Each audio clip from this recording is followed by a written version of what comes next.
بسم اللہ الرحمن الرحیم۔ شروع اللہ کے نام سے جو بڑا مہربان نہایت رحم والا ہے۔ السلام علیکم۔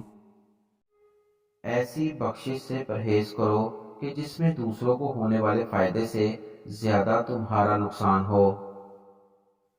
حق النساء کی رعایت کرو کیونکہ اس کے بغیر کوئی بھی عمل حتیٰ کہ نماز بھی قبول نہیں ہوتی۔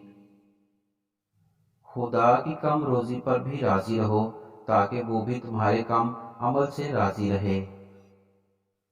جسے خوف خدا نہ ہو اس سے کوئی امید نہ رکھا کرو کیونکہ اس کو کسی کی پرواہ نہیں، اس میں نجابت کرم ہوتا ہی نہیں۔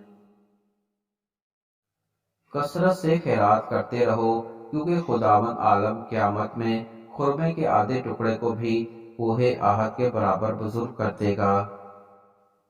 سورہ کاف کو مسلسل پڑھا کرو کیونکہ امور دنیا اور آخرت کی تمام خیر و صلاح اس میں جمع کر دی گئی ہے۔